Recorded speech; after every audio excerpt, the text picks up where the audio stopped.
I didn't even know how to use it. Well, it's automatically on presentation. You just put a graph. To do it is you have to insert a title.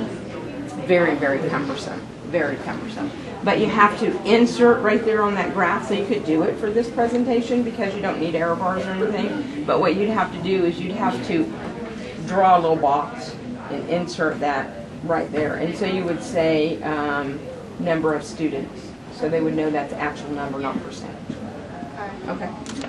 And so as long as you're putting that out there, you don't have to. And I agree with the presentation on this. You could be affecting the sibling if you choose to do drugs.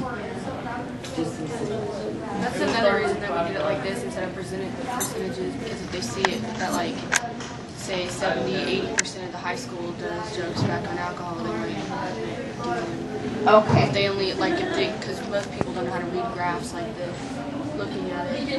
And so if we just explained it, then it's different than if they saw a percentage that like 75% of the high school uses drugs, tobacco, and alcohol, and only this 20% doesn't, or whatever. You might think, oh, those are just the losers. If I want to be cool, I have to be with that 75%.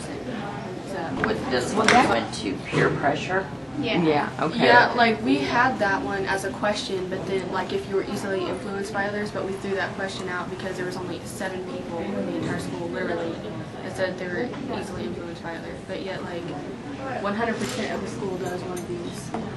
So This you can tie in real well with peer pressure. yeah, the title of that could just be peer pressure. At the very title of that, up at the top, peer pressure. I don't know.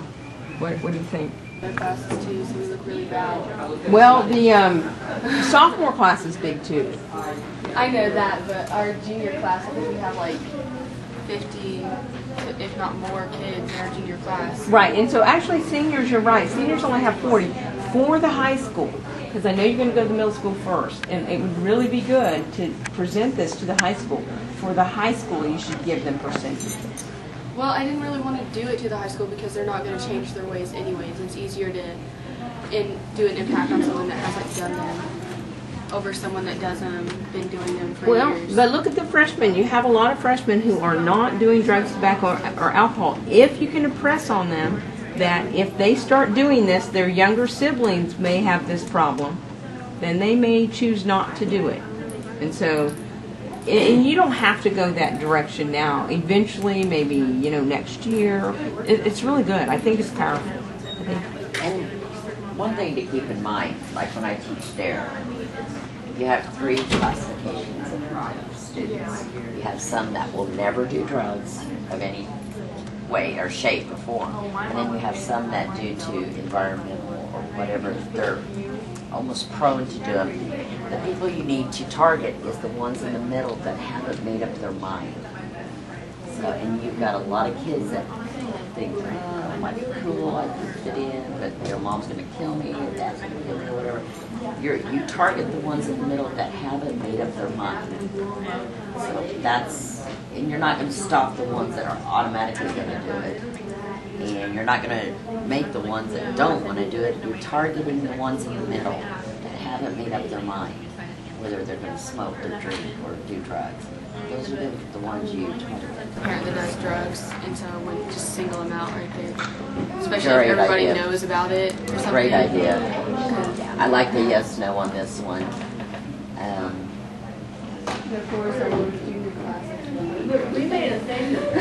Well, you guys can explain that though. You have a larger class. That's why a lot of the percentages are higher. Parents have. I mean, parents' night to bring them all in, because not only are you influencing your siblings, but if you're a parent, now you're influencing your children. And if you really show them this, I mean, people say that to them all the time, but here are the numbers looking at them, saying, Yeah, like families that do get-togethers and cookouts, and they don't notice that all that alcohol is standing around their kids.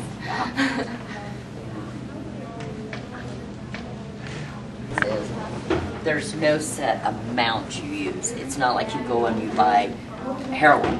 They give you a certain amount, you know that's how much you use. On an inhalant, they have no idea, so they huff and huff, and more kids die from inhaling than that they don't realize that those are solvents, and that when they're inhaling those solvents, they're actually dissolving their brain tissue. Right. And they have CAT scans that show that. People who are Sure. chronic inhalers, they will show over time that their Young brain kids, tissues. but we don't want to, by no means, encourage that or give them any ideas.